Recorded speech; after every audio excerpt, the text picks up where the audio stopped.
Did you know that you can better manage stress by savoring those moments or those experiences that are good and pleasant to you? It is absolutely possible to train yourself, to train your brain on focusing on those things that are good, that are pleasant, that bring you happiness or joy or pleasure or peace or relief, anything that's good, in such a way that it allows you to better manage the stress in your life. Today I'm talking about the ability to savor. Whether you're savoring a situation, a person, a smell or a taste or a sight or a sound. If it is something that's pleasant to you and you take some time to extend that feeling, that experience, you are in essence learning how to savor. Oftentimes when we think about savoring, we may think of taste. So for example, if you are trying to savor a food that you are enjoying, you may eat it slower, you may keep it in your mouth for a little bit longer to let your taste buds enjoy it and experience it for longer. You know what savoring is, you know what it takes, but you may not think of savoring beyond those basic things such as taste. When it comes to savoring, we can savor the moment, and the moment may include pretty much anything that is pleasant to you. It can be as simple as intentionally staying in the pleasant moment for an extra 15 to 30 seconds. It's really that simple, but that's enough for your stress hormones to start going down, to start reducing, for you to start producing feel-good chemicals in your brain and in your body. So savoring can really be a lovely and easy tool for stress management.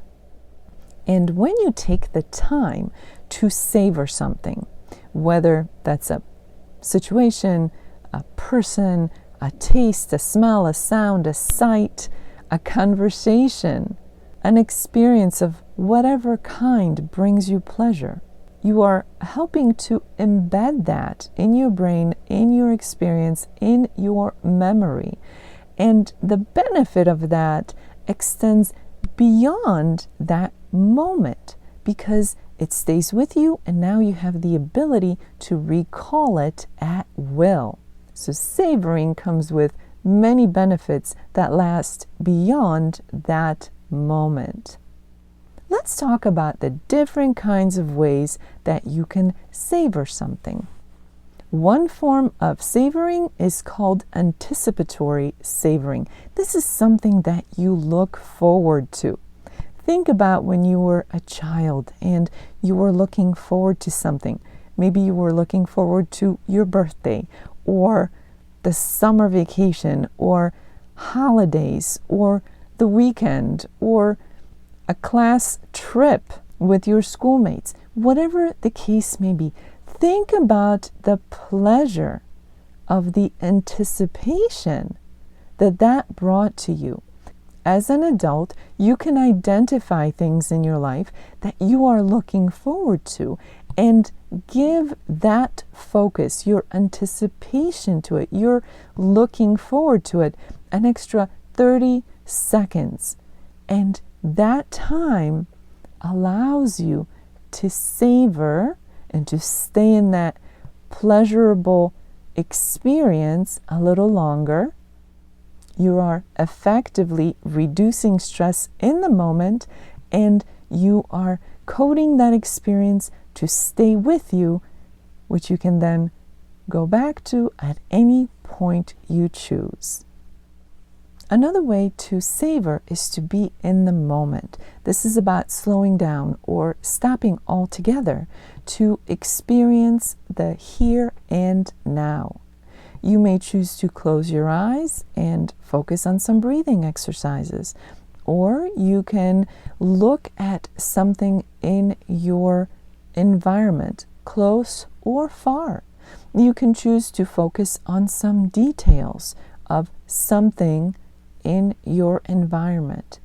This effectively allows you to let go of everything else and narrow your focus to one thing. You are then able to extend that focus for an additional 15 or 30 seconds and, in essence, savor the moment.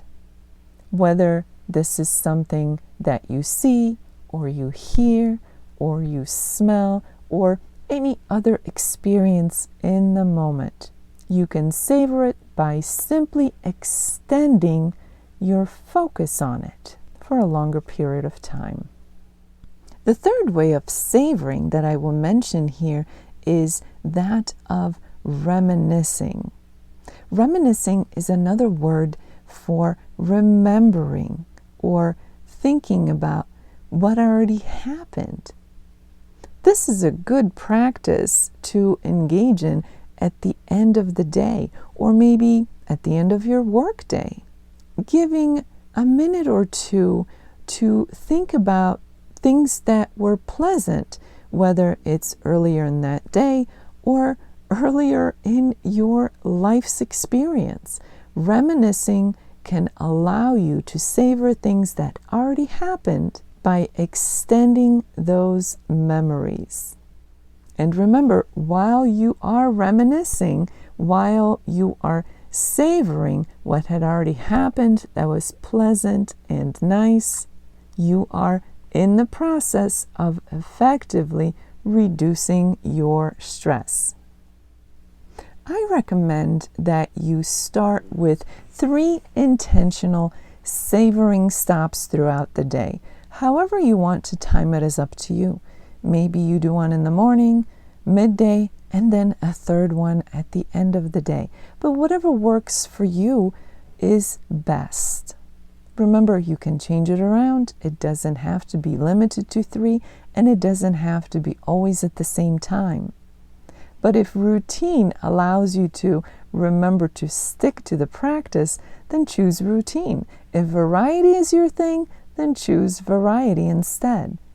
But make a point of stopping 3 times throughout the day to savor, whether you're savoring something you're anticipating, something in the moment, or something you're remembering. Whatever you choose, make sure that it's pleasant and enjoyable, and give it that extra 30 seconds to really get to savor that feeling and allow your body to work on reducing the stress in your experience.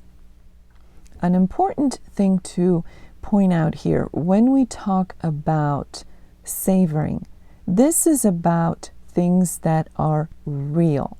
This absolutely cannot focus on anything that is forced or fake.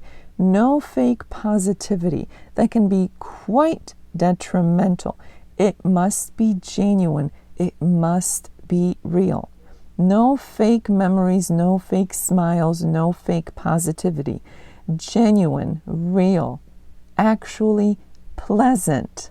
So keep that in mind. I suggest that you keep a 7-day log to see what kind of progress you're making by adhering to this very simple and frankly very pleasant practice. At the end of the day, or maybe in the morning pertaining to the previous day, write a word or 2 of how you felt throughout the day. And as you continue that for the next 7 days, see if your mood has shifted. Ideally, it should shift towards a good or pleasant mood. And if you're already in a good or pleasant mood, it should allow you to remain at that level or even improve it. So give it a shot. It's a really simple practice. At the end of the day, write a word or 2 that best describes your general mood. Or if you missed it that day, do it the next morning. Reflect on the previous day's mood. I strongly encourage all of you to give this a try. It's a very simple practice, but one that is effective and powerful. And of course, it's pleasant. If you'd like to know more about a comprehensive approach to stress management, check out the links below.